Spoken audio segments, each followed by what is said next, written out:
sera pas rénové, mais bien reconstruit. La ministre de la Santé, Roselyne Bachelot, était ce matin à Caen pour le confirmer. Le bâtiment vétuste et amianté sera remplacé par un nouvel hôpital à l'horizon 2025. Une annonce faite sur fond de tension sociale. Stéphanie Potet et Mathieu Bellingen. Centre de cancérologie François Baclès. Dans le hall, une intersyndicale attend calmement la ministre de la Santé. Ils veulent parler des 35 postes menacés, des 3 millions de déficit du site. Mais Roselyne Bachelot les évite. Elle passe finalement par le sous-sol. Madame la ministre, le personnel est déçu de ne pas vous avoir rencontré. Je rencontre mes collaborateurs, mais je suis très attentive à tout ce qu'ils disent, évidemment. La visite continue et la ministre va parvenir à passer entre les gouttes de la contestation. Oui, je crois qu'il pleut quand même, oui. Direction le CHU, sécurité maximale pour contrer la colère des salariés. 500 personnes de moins au CHU, on ne peut pas dire que ce soit une petite affaire. La reconstruction du CHU, on ne peut pas dire que ce soit une petite affaire. Et c'est quand même incroyable qu'elle n'ait pas daigné au moins écouter ce qu'avaient à dire les représentants du personnel. L'hôpital, les acteurs, ce sont nous, les agents qui travaillent au CHU, ce n'est pas une ministre de la Santé. Mais Roselyne Bachelot aujourd'hui est venue au chevet du plus grand des malades. Le CHU lui-même et sa structure truffée d'amiante, son déficit chronique, ses coûts énormes de fonctionnement et d'entretien. Le diagnostic de l'État est clair, il faut reconstruire. Nous avons lancé le top départ de la réflexion, de l'établissement du projet, de la construction. C'est un projet qui mobilisera plusieurs centaines de millions d'euros et où l'État participera selon des critères importants étant donné la situation du CHU de Caen. Le CHU sera reconstruit sur le plateau nord, à proximité immédiate de l'actuelle tour de 23 étages. Dans une décennie, celle-ci devrait disparaître de l'horizon canet. Les travaux commenceront d'ici 2 ans. Le coût est pour l'heure estimé à 500 millions d'euros. La participation de l'État n'est pas encore officiellement connue. Alors la reconstruction du CHU de Caen est donc jugée nécessaire car s'il n'a que 35 ans, l'hôpital a très mal vieilli, comme nous l'explique Jérôme Ragnaud. On le croyait pourtant bien né. Au début des années 70, le chantier de la construction du CHU de Caen faisait la fierté de la région.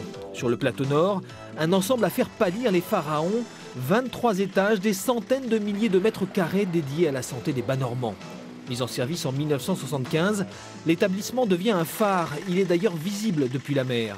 Avec plus de 4000 agents à l'époque, c'est le premier employeur de la région, toujours vrai aujourd'hui. On totalise au CHU près de 6000 emplois. Mais le colosse a ses faiblesses. La principale, celle qui causera sa perte, se nomme amiante. L'immense bâtiment en est gavé.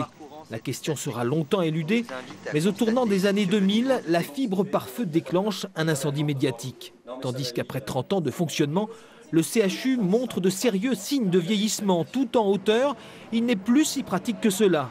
Et la mise en service, il y a moins d'1 an, d'un pavillon mère-enfant tout neuf, ne résout qu'une toute petite partie de la question. D'où le vote unanime du conseil d'administration en octobre 2008 en faveur de la reconstruction du CHU plutôt que sa rénovation. Peut-être l'unique moyen aussi pour un jour venir à bout du déficit abyssal dû principalement au coût exponentiel du fonctionnement et de l'entretien des bâtiments. Plus de 40 millions d'euros cette année. Dans ce temple de la santé, le plus grand malade, c'est bien le CHU lui-même. Avec nous en plateau, le directeur du CHU avec nous. Alors l'annonce a été faite, qu'est-ce qui va se passer maintenant? Est-ce que vous allez vous mettre autour d'une table avec des architectes? La première étape, la première phase dans une opération de construction de ce type pour un établissement hospitalier, elle réside dans la définition des besoins. Qu'est-ce que c'est définir des besoins? C'est définir la façon dont on va prendre en charge le patient dans l'avenir. Car le pire des risques, ce serait de reproduire ce que nous connaissons déjà. Plus ou moins, bien évidemment, pas à 23 étages, mais dans les modalités d'organisation. Or, demain, le patient sera pris en charge de façon différente. Beaucoup plus d'ambulatoires, beaucoup plus de séjours extrêmement courts, beaucoup moins d'hospitalisation au long cours.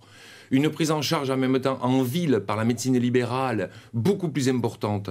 Et à partir de plus petites structures aussi. De plus petites structures, moins de lits incontestablement, mais plus de compétences, plus de spécialisation, avec des parcours de patients très radicalement différents. C'est tout cela qu'il va falloir effectivement imaginer. Alors, nouveau CHU avec une nouvelle conception, est-ce que ça veut dire une gestion plus simple et donc des économies de budget? Bien sûr, aujourd'hui, la structuration interne de l'établissement rend sa reconstruction inévitable. Certes, il y a l'amiante, certes, il y a la sécurité incendie, mais il n'y aurait pas l'amiante et la sécurité incendie que même sa structuration interne imposerait à un moment ou à un autre sa reconstruction. Parce que nous avons des organisations qui aggravent les surconsommations de moyens que nous connaissons. Alors le coût est prévu entre 500 millions et 1 milliard d'euros. Une partie va être prise en charge par l'État, mais une partie seulement. Est-ce que ça veut dire que le CHU devra encore et toujours dégager des économies? Non, tout établissement hospitalier qui se reconstruit emprunte. C'est nous, c'est le CHU de Caen, l'entité que ça représente, si vous voulez, qui finance sa reconstruction. Ce ne sont pas les collectivités territoriales, ce ne sont pas des partenaires privés, c'est l'État participe à, et le reste c'est pris en charge par l'établissement. Notons quand même que au moment, puisqu'il y aura une montée en charge progressive, au moment où l'opération va être véritablement en cours, j'espère bien que le CHU aura réussi son pari de l'assainissement financier. C'est aussi véritablement indispensable. Et l'un aidera l'autre et réciproquement. Merci beaucoup, Angèle Picmal, pour ces précisions. Merci beaucoup. On l'avait l'hiver dernier par les craintes de pandémie de grippe A. Je veux parler de la grippe saisonnière. La campagne de vaccination vient de démarrer. Elle va durer jusqu'au 31 janvier. Une vaccination recommandée et gratuite pour les personnes âgées de plus de 65 ans et pour celles prédisposées à certaines affections bronchopulmonaires chroniques comme l'asthme. Pour elles, il est temps de se faire vacciner. Thierry Le Prévost et Florent Rouliès.